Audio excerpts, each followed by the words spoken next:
पेश खिदमत है कहानी अंधेर नगरी। किसी गांव में एक भिखारी रहता था। वो भीख मांगने में माहिर होने के साथ साथ बहुत अक्लमंद भी था। इसका एक शागिर्द था जो बिल्कुल बेवकूफ था। भीख मांगने का तरीका इसने अपने उस्ताद से सीखा था। दोनों का इस दुनिया में कोई अजीज रिश्तेदार नहीं था, इसलिए दोनों साथ ही रहते थे। भिखारी अब बहुत बूढ़ा हो चुका था, जबकि इसका शागिर्द बिल्कुल जवान था। एक दिन खुदा का करना ऐसा हुआ कि इस गांव को सैलाब ने अपनी लपेट में ले लिया। सारे गांव के मकान कच्चे थे, वो सैलाब में बह गए। इस सैलाब में उन दोनों का मकान भी ना बच सका। सारे का सारा गांव दरहम बरहम हो गया। उन्होंने भी गांव छोड़ने का फैसला कर लिया। एक रोज उन्होंने अपने गांव को खैरबाद कह दिया और गांव से बाहर निकल आए। उन्होंने गांव को आखिरी मर्तबा देखा तो उनकी आंखों में आंसू भर आए। इस गांव में उन्होंने जिंदगी के न जाने कितने दिन गुजारे थे। गांव से रुखसत होकर वो नाक की सीध में चल पड़े। दोनों आपस में इधर उधर की बातें भी कर रहे थे। चलते चलते सूरज गुरूब होने ही वाला था कि उन्होंने एक शहर के आसार देखे। मुबारक हो उस्ताद, आखिर हम एक शहर तक पहुंच ही गए। खुदा का शुक्र है, बूढ़े के मुंह से निकला। दोनों तेज कदम उठाने लगे। वो सूरज डूबने से पहले पहले शहर में पहुंच जाना चाहते थे ताकि कुछ खाने पीने को मिल जाए। दोनों ठीक इस वक्त शहर में दाखिल हुए जब सूरज गुरूब हो रहा था। उस्ताद, मुझ में तो अब एक कदम भी उठाने की हिम्मत नहीं है। खुदा के लिए कुछ खाने का बंदोबस्त करो। शागिर्द ने बेदम होकर गिरने के बाद कहा, अच्छा तुम यहीं ठहरो, मैं किसी के घर से खाना लाता हूँ। बूढ़े ने कहा और चला गया। जल्द ही वो कुछ रोटियां और दाल ले आया। दोनों ने सब्र शुक्र से उन्हें खाया, कुएं से पानी पिया और एक दरख्त के नीचे लेटकर सो गए। सुबह हुई तो उन्होंने भीख मांगने का बाकायदा प्रोग्राम बनाया। दोनों निकल खड़े हुए और सारा दिन भीख मांगते रहे। शाम हुई तो अपने ठिकाने पर लौट आए। ये एक घना दरख्त था, रात भी वो इसी के नीचे ही सोए थे। यहाँ पहुंचकर बूढ़े ने कहा, अब हमारे पास कुछ पैसे जमा हो गए हैं। तुम यूं करो कि बाजार से जरूरत की चीजें ले आओ। हम जंगल में एक झोंपड़ी डाल लेंगे और वहीं खाना पकाया करेंगे। अच्छा उस्ताद, मैं अभी लाता हूँ, शागिर्द ने खुश होकर कहा और पैसे लेकर चला गया। शागिर्द बाजार पहुंचा तो इसने सोचा थोड़ी सी मिठाई भी खरीद लो। 3-4 दिन से कोई मीठी चीज नहीं खाई। ये सोचकर वो सीधा एक मिठाई की दुकान पर गया। बाजार बहुत बारौनक था और इसमें खूब चहल पहल थी। मिठाई की दुकान पर तरह तरह की मिठाइयाँ सजी थी। इसने पूछा, भाई साहब लड्डू क्या भाव है? टके सेर, दुकानदार ने कहा। क्या कहा? टके सेर? शागिर्द ने हैरान होकर कहा, हाँ हाँ टके सेर। और बर्फी क्या भाव है? हर चीज टके सेर है। अच्छा तो मिला जुला कर 1 सेर दे दो, इसने खुश होकर कहा। मिठाई वाले ने सारी मिठाइयाँ 1 सेर तोल दी। शागिर्द ने उसे 1 टका दिया और सब्जी वाले की दुकान पर आया। भाई साहब गोभी क्या भाव है? इसने पूछा। टके सेर, दुकानदार ने कहा। और आलू क्या भाव है? शागिर्द ने हैरान होकर कहा। हर चीज टके सेर है। क्या? शागिर्द हैरान रह गया और सब कुछ छोड़ छाड़ कर दौड़ता हुआ अपने उस्ताद के पास पहुंचा। उस्ताद ने जो इस तरह भागते हुए देखा तो पूछा, क्या बात है, भागते क्यों आ रहे हो? और ये क्या, तुम सिर्फ एक लिफाफा उठाए हुए हो? तुम्हें तो कितनी चीजें लानी थी। उस्ताद मजे आ गए, शागिर्द ने खुशी से फूल कर कहा। क्या हुआ? बूढ़े ने पूछा। उस्ताद, इस शहर में तो हर चीज 2 पैसे सेर बिकती है। ये देखो, ये 1 सेर मिठाई 2 पैसे की लाया हूँ। यहाँ हर चीज ही 2 पैसे सेर है। मिठाई भी, घी भी, दालें भी, सब्जी भी, हर चीज 2 पैसे सेर है। यहाँ तो मजे आ जाएंगे। खूब खाओ पियो उस्ताद, अब हम सारी उम्र यहीं रहेंगे। उस्ताद इसकी बातें सुनकर चुप रह गया। इसके मुंह से कोई लफ्ज न निकल सका। क्या बात है उस्ताद, तुम्हें खुशी नहीं हुई? नहीं बेटा, मुझे सुनकर कोई खुशी नहीं हुई। मगर क्यों उस्ताद जी? अब हम अच्छी अच्छी चीजें टके सेर लेकर खाया करेंगे। ना कुछ पकाने की जरूरत, ना मुसीबत भरने की। बाजार से खरीद कर खा लिया करेंगे। तुम बेवकूफ हो, यहाँ रहना ठीक नहीं, उस्ताद ने फिक्रमंद होकर कहा। ये तुम क्या कह रहे हो उस्ताद? मैं तो यहाँ से हरगिज नहीं जाऊँगा। इससे ज्यादा मजे और कहाँ आएंगे? भला कोई ऐसी जगह भी हो सकती है जहाँ हर चीज टके सेर बिकती हो। इसीलिए तो कह रहा हूँ कि यहाँ रहना ठीक नहीं है। ये अंधेर नगरी है। तुम कुछ भी कहो उस्ताद, मैं इस जगह को छोड़कर नहीं जाऊंगा। अगर मैं यहाँ ना रहूँ तो? उस्ताद ने पूछा। तो भी मैं यहीं रहूंगा, लेकिन मैं कहता हूँ तुम भी नहीं जाओ। जिंदगी के बाकी दिन यहीं ऐशो आराम से गुजारेंगे। नहीं, मैं यहाँ नहीं रह सकता। उस्ताद भी जिद पर अड़ गया। खैर, दोनों ने मिठाई खाई और सो गए। सुबह हुई तो उस्ताद उठकर खड़ा हुआ। कहाँ चले उस्ताद? शागिर्द ने पूछा। मैंने कहा था ना कि मैं यहाँ नहीं ठहर सकता। तो क्या अभी और इसी वक्त जा रहे हो? हाँ, मुझे यहाँ रहने से खौफ आता है। मान जाओ उस्ताद, यहाँ से न जाओ। दुनिया के तख्ते पर इतना ऐश कहीं नहीं कर सकोगे। जितना यहाँ है, और अगर तुम जाए बगैर रह नहीं सकते तो 2-4 दिन तो ऐश करते जाओ। नहीं, मैं सिर्फ दिन निकलने तक ठहर गया था, अब 1 मिनट भी नहीं रुकूंगा। उस्ताद ने अपना झोला कंधे पर डाला और शहर से बाहर जाने वाली सड़क पर निकल गया। ठहरो उस्ताद, मैं तुम्हें शहर के बाहर छोड़ आता हूँ। ये कहकर शागिर्द भी इसके पीछे लपका। फिर दोनों साथ साथ कदम उठाने लगे। शागिर्द कहने लगा, मैं हैरान हूँ उस्ताद, आखिर तुम्हें यहाँ रहने में क्या डर है, क्या खतरा है? हमारा काम तो भीख मांगना है, हमें किसी से क्या डरना, हमें कौन नुकसान पहुँचा सकता है। इस वक्त तुम मेरी इन बातों को नहीं समझ सकते, लेकिन एक दिन आएगा जब तुम मेरी बातें याद करोगे और कहोगे कि काश मैंने अपने उस्ताद की बातें मान ली होती। मैं अब भी तुम्हें यही कहता हूँ, मेरे साथ चले चलो, लालच में ना आओ। हरगिज नहीं उस्ताद, मैं इसी जगह रहूंगा। अच्छा तो मेरी एक बात सुन लो, अगर कभी तुम किसी मुसीबत में गिरफ्तार हो जाओ तो अपने उस्ताद को जरूर दिल ही दिल में याद कर लेना। हो सकता है कि कुदरत मुझे तुम्हारी मदद के लिए भेज दे। तुम यूं ही फिक्र कर रहे हो उस्ताद, मुझे यहाँ कोई तकलीफ नहीं है, मुझ पर कोई मुसीबत नहीं टूटेगी। मैं तुम्हें आखिरी बार कहता हूँ, मेरे साथ चलो, उस्ताद ने मायूस होकर कहा। और अब मैं भी आखिरी बार कहता हूँ, मैं यहीं रहूंगा, शागिर्द ने अटल लहजे में कहा। इसने अपने रहने के लिए घास फूस की एक झोपड़ी बना ली और इसमें मजे से रहने लगा। वो हर फिक्र से आजाद था। सुबह उठकर भीख मांगने के लिए निकल खड़ा होता और जो 2-4 आने हाथ लगते वो इसकी जरूरत से कहीं ज्यादा होते, क्योंकि हर चीज टके सेर मिल जाती थी। वो मिठाइयाँ, घी, दूध, खुश्क मेवे पेट भर भर कर खाता और अपने उस्ताद को बेवकूफ ख्याल करके खूब हंसता और कहता, काश उस्ताद यहाँ से ना जाता, अब इससे कोई काम ना होता था। कई कई दिन भीख मांगने भी ना जाता था। झोपड़ी में खाने पीने की चीजों का ढेर लगा रहता, वो उनमें से ले लेकर खूब खाता और कह लगाता। हर फिक्र से आजाद होने और खूब खाने और कोई मुशक्कत ना करने की वजह से इसका जिस्म मोटा ताजा होने लगा। वो अपने मोटे होते जिस्म को देखकर बहुत खुश होता और भी ज्यादा खाता। रफ्ता रफ्ता इसका जिस्म फूलता चला गया और वो फूल कर इतना कुप्पा हो गया कि अब इससे चला भी मुश्किल से जाता था। जब पैसे खत्म होने लगते बाजार में जाकर किसी मोड़ पर बैठ जाता। शहर के लोग इसके मोटापे पर हंसकर उसे कुछ न कुछ दे देते, जिनसे वो फिर सेरों के हिसाब से चीजें खरीद कर झोंपड़ी में जमा कर लेता और खाने लगता। अब यही इसकी जिंदगी थी और इसका मोटापा रोज बरोज बढ़ता चला जा रहा था। अब इस मुल्क के बादशाह का हाल सुनिए। एक दिन वो अपने तख्त पर बैठा था, दरबार लगा हुआ था, तमाम दरबारी हाजिर थे कि इसके सामने एक शख्स को पकड़कर लाया गया। बादशाह ने पूछा, ये कौन शख्स है? बादशाह सलामत, इस शख्स को बाजार से पकड़ा गया है। ये बाजार में क्या कर रहा था? जहाँ पना, इसने एक शख्स की जेब काटी है। वो कहाँ है जिसकी जेब काटी है? बादशाह ने इससे पूछा।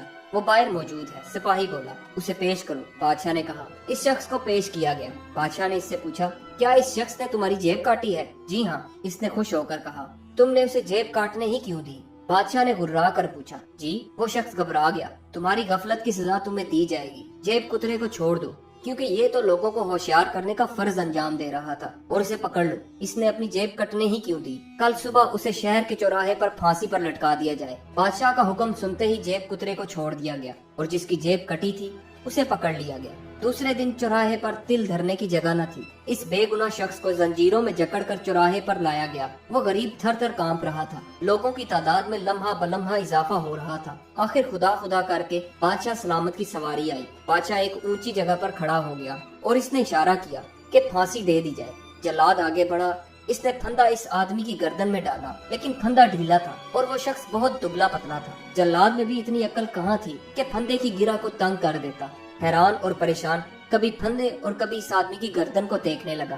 क्या बात है, तुम इसे फांसी क्यों नहीं देते? बादशाह ने गुस्से के आलम में कहा, आलमपना, फांसी का फंदा ढीला है और इसकी गर्दन पतली है। अब मैं इसे फांसी दूं तो कैसे दूं? बादशाह ने ये सुना तो सोच में डूब गया। इसके वजीर और अमीर परेशान हो गए। सब मिलकर सोचने लगे कि फांसी कैसे दी जाए, लेकिन किसी को समझ में न आया कि फंदे की गिरा को तंग करके फांसी दी जा सकती है। जब किसी की समझ में कुछ न आया तो बादशाह बोला, तुम सब बिल्कुल बेवकूफ गधे हो, जो इतनी सी बात भी नहीं सोच सकते कि अगर इस शख्स की गर्दन में फांसी का फंदा नहीं आता तो उसे छोड़ दो और शहर में जिसकी गर्दन में ये फंदा फिट आ जाए उसे फांसी दे दो।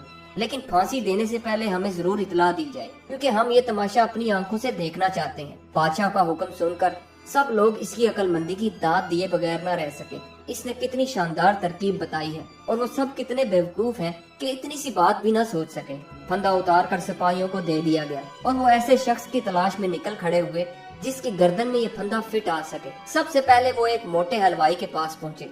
उन्होंने सोचा, ये आदमी काफी मोटा है اس لیے امید ہے کہ اس کی گردن میں یہ پھندا فٹ آ جائے گا۔ انہوں نے اس سے کہا نیچے اترو۔ حلوائی سرکاری آدمیوں کو دیکھ کر بہت گھبرایا، مگر مرتا کیا نہ کرتا، نیچے اتر آیا۔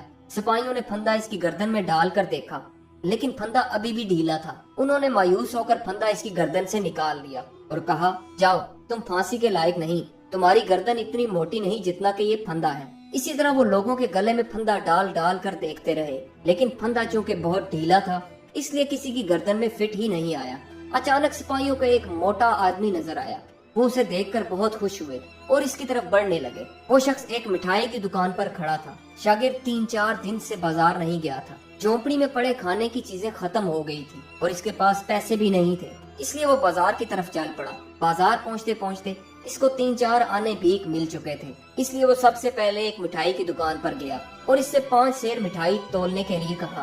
حلوائی مٹھائی تولنے لگا، اچانک اس کے ہاتھ سے ترازو چھوٹ کر نیچے گر پڑا۔ کیا بات ہے، کیا تمہارے ہاتھوں میں جان نہیں ہے؟ وہ آ رہے ہیں، مٹھائی والے نے خوفزدہ ہو کر کہا۔ کون آ رہے ہیں؟ تم اس قدر ڈر کیوں رہے ہو؟ شاگرد نے حیران ہو کر پوچھا۔ اتنے میں سپاہی پھندا لیے وہاں پہنچ گئے۔ ان کو شاگرد ہی نظر آیا تھا، جسے دیکھ کر وہ بہت خوش ہوئے تھے۔ پہلوان، ذرا اپنی گردن تو ادھر کرنا، ایک سپاہی نے مسکرا کر کہا۔ کیوں، کیا بات ہے؟ شاگرد نے حیران ہو کر کہا۔ معاملہ یہ ہے کہ ایک شخص کو پھانسی دی جانے والی تھی، لیکن اس کی گردن میں یہ پھندا فٹ نہیں آیا، اس لیے ہمارے بادشاہ سلامت کا حکم ہے کہ جس شخص کی گردن میں یہ پھندا فٹ آ جائے اسے پھانسی پر چڑھا دو۔ ہم صبح سے کسی آدمی کی تلاش میں ہیں، لیکن ابھی تک کوئی آدمی ایسا نہ ملا جس کی گردن میں یہ پھندا فٹ آ جائے۔ اب تم نظر آئے ہو، امید ہے کہ تمہاری گردن میں یہ پھندا ضرور فٹ آ جائے گا۔ ارے مگر یہ کیا انصاف ہے؟ شاگرد نے چلا کر کہا۔ یہ ہمارے بادشاہ سلامت کا انصاف ہے، اس کے خلاف کوئی آواز نہیں اٹھا سکتا۔ یہاں ہر چیز ٹکے سیر ان کے حکم سے بکتی ہے، سپاہی نے کہا اور اس نے اپنے ساتھیوں کو اشارہ کیا۔ شاگرد کو جکڑ لیا گیا، پھانسی کا پھندا اس کے گلے میں ڈالا گیا تو وہ بالکل فٹ آیا۔ سپاہی یہ دیکھ کر بہت خوش ہوئے اور اسے قید خانے کی طرف لے چلے۔ اب شاگرد کو معلوم ہوا کہ اس کا استاد یہاں رہنے سے کیوں ڈرتا تھا، لیکن اب پچھتانے سے کیا حاصل ہو سکتا تھا۔ اسے قید خانے میں ڈال کر بادشاہ کو یہ خبر سنا دی گئی کہ ایک ایسا شخص مل گیا ہے جس کے گلے میں پھانسی کا پھندا فٹ آ گیا ہے۔ بادشاہ اس خبر کو سن کر بہت خوش ہوا۔ اس نے اسی وقت حکم دیا کہ اسے کل شہر کے چوراہے پر پھانسی پر لٹکا دیا جائے۔ شاگرد کو اپنے استاد کی باتیں بہت بری طرح یاد آنے لگی۔ اب استاد کی سنیے۔ استاد اس شہر سے نکلا تو بہت اداس تھا، کیونکہ اس شہر نے اس کا شاگرد چھین لیا تھا۔ وہ شہر شہر اور گاؤں گاؤں گھومتا پھرا، جو روکھی سوکھی ملتی رہی اسی پر گزارا کرتا رہا اور اگلا دن نکلنے پر پھر بھیک مانگنے چلا جاتا۔ اس کی زندگی کے دن یوں ہی گزر رہے تھے کہ ایک دن اچانک اسے اپنے شاگرد کا خیال آیا۔ اس نے سوچا کہ چل کر دیکھنا چاہیے کہ وہ کس حال میں ہے، خیریت سے تو ہے۔ یہ سوچ کر اس نے اس شہر کا رخ کیا۔ سارا دن اور ساری رات چلتے رہنے کے بعد وہ شہر میں داخل ہوا اور اس جگہ پہنچا جہاں انہوں نے قیام کیا تھا۔ اس جگہ اس نے ایک جھونپڑی دیکھی، لیکن اس کے اندر اس کا شاگرد موجود نہیں تھا۔ وہ اسے ڈھونڈتا ہوا شہر کے چوک کی طرف چل پڑا۔ راستے میں اسے ہر کوئی شخص چوک کی طرف بڑھتا ہوا نظر آیا۔ اس نے ایک آدمی سے پوچھا کہ یہ سارے لوگ چوک کی طرف کیوں جا رہے ہیں، تو اس نے بتایا کہ آج ایک آدمی کو چوراہے پر پھانسی دی جائے گی۔ یہ سب لوگ وہی تماشا دیکھنے جا رہے ہیں۔ وہ بھی چوراہے کی طرف بڑھنے لگا۔ ایک طرف سے اسے 7-8 سپاہی آتے ہوئے نظر آئے۔ ان کے ساتھ ایک موٹا تازہ آدمی زنجیروں میں جکڑا ہوا تھا۔ استاد نے اس موٹے آدمی کو دیکھا تو پہچان نہ سکا۔ جب وہ قریب آیا تو شاگرد کی نظر اپنے استاد پر پڑی۔ وہ چلا اٹھا، استاد! استاد کے کان کھڑے ہوئے۔ اب جو اس نے موٹے آدمی کو غور سے دیکھا تو اسے پہچان لیا اور حیران ہو کر بولا، یہ تم ہو؟ ہاں استاد، تم اس حال کو کیسے پہنچے؟ شاگرد نے سارا ماجرا کہہ سنایا۔ استاد یہ سن کر سوچ میں پڑ گیا، پھر شاگرد کے کان کے قریب منہ لے جا کر بولا، اب تمہیں بچانے کی صرف ایک ہی تدبیر ہے۔ وہ کیا استاد؟ شاگرد نے خوش ہو کر پوچھا۔ جب تمہیں پھانسی دی جانے لگے تو میں کہوں گا کہ پھانسی مجھے دو، تم کہنا نہیں یہ پھانسی مجھے ہی دو۔ میں کچھ سمجھا نہیں استاد۔ شاگرد نے حیران ہو کر کہا، میں نے تم سے جو کہا ہے وہی کرنا، آگے تمہیں بچانا میرا کام ہے۔ بہت اچھا استاد۔ شاگرد خوش ہو گیا۔ وہ چلتے چلتے چوراہے تک پہنچ گئے۔ شاگرد کو پھانسی کے تختے پر کھڑا کر دیا گیا۔ پھانسی کا پھندا اس کی آنکھوں کے سامنے جھول رہا تھا۔ وہ اسے دیکھ کر سہم گیا کہ کہیں اس کا استاد اسے بچانے میں ناکام نہ ہو جائے۔ آخر بادشاہ کی سواری آئی۔ लोगों ने उसे देखकर खुशी से नारे लगाए। बादशाह अपनी मखसूस जगह पर खड़ा हो गया। इसने एक नजर सारे मजमे पर डाली और बुलंद आवाज में कहने लगा, ऐ मेरी रियाया, आखिर हम ऐसे आदमी को पाने में कामयाब हो ही गए जिसके गले में ये फंदा फिट आ गया है। अब मैं हुक्म देता हूँ कि उसे फांसी दे दी जाए। जल्लाद ने ये सुनकर फांसी का फंदा हाथ में पकड़ा और उसे शागिर्द की गर्दन में फंसाने लगा। ऐन उसी वक्त उस्ताद जोर से चिल्लाया, ठहरो, इसको फांसी न दो बल्कि फांसी मुझे दो। सारे मजमे में सन्नाटा तारी हो गया। जल्लाद के हाथ रुक गए। बादशाह चौंक उठा। सब मुड़ मुड़ कर उस्ताद की तरफ देखने लगे जो मजमा से निकलकर फांसी के तख्ते की तरफ आ रहा था। कौन हो तुम और तुम्हें सरकारी कामों में दखल देने की जुर्रत कैसे हुई? बादशाह ने पूछा। इसकी जगह मुझे फांसी दे दो, उस्ताद ने कहा। नहीं बादशाह सलामत, ये जुल्म न कीजिए, फांसी मुझे ही दे, इसका शागिर्द बोला। हरगिज नहीं, फांसी मुझे ही दे, उस्ताद बोला। इनकी तकरार जारी थी और सब लोग हैरान थे। आज तक उन्होंने अपनी जिंदगी में कोई ऐसा आदमी नहीं देखा था जो अपने आप को फांसी दिलाने के लिए जिद करे, और यहाँ तो ऐसे दो आदमी मौजूद थे। बादशाह की हैरत का भी कोई ठिकाना नहीं था। आखिर इसने चिल्ला कर कहा, आखिर बात क्या है? तुम क्यों फांसी पाना चाहते हो? बस यूं ही आप इसको छोड़ दें और मुझे फांसी दे दें, उस्ताद ने कहा। बादशाह ने हैरान होकर कहा, तुम दोनों फांसी पाने के लिए इतने बेचैन क्यों हो? बादशाह की बेचैनी बढ़ती जा रही थी। दूसरे लोग भी सांस रोके खड़े थे। उस्ताद ने बताना शुरू किया। बात दरअसल ये है बादशाह सलामत कि आज का दिन बहुत ही मुबारक है। आज के दिन जो भी फांसी पाएगा सीधा जन्नत में जाएगा। इसलिए मरना तो एक दिन है ही, इसलिए इस मोटे के बजाय आप मुझे फांसी दे दें। ये सुनना था कि दरबार में चारों तरफ से शोर सुनाई दिया। वजीर ने कहा, मैं यहाँ का वजीर हूँ, इसलिए आप मुझे फांसी दें ताकि मैं सीधा जन्नत में चला जाऊँ। बादशाह ने चौंक कर उसे देखा। ऐन उसी वक्त दूसरे कई लोग चिल्ला उठे, फांसी मुझे दी जाए, फांसी मुझे दी जाए। बादशाह परेशान हो गया कि फांसी किसे दे और किसे ना दे। शागिर्द कभी हैरान होकर उस्ताद को देखता और कभी मजमे को, और दिल ही दिल में खुश हो रहा था। बादशाह ने हाथों के इशारे से मजमा को खामोश किया और बोला, सबसे ज्यादा हकदार मैं हूँ, मैं तुम्हारा बादशाह हूँ, इसलिए आज फांसी पर चढ़कर मैं जन्नत में जाऊंगा। सब लोग हैरान हो गए। बादशाह के आगे कौन क्या कर सकता था। सब लोग बादशाह को फांसी के तख्ते पर जाते देखते रहे, यहाँ तक कि वो तख्ते पर चढ़ गया। इसने मोटे को नीचे उतरने का इशारा किया। शागिर्द खुदा का शुक्र अदा करते हुए नीचे उतरा। बादशाह ने जल्लाद को हुक्म दिया कि वो एक नया फंदा लाए जो बादशाह की गर्दन में फिट आ सके। जल्लाद ने हुक्म की तामील की और बादशाह के गले में एक नया फंदा डाल दिया। चुनाचे बादशाह को फांसी दे दी गई।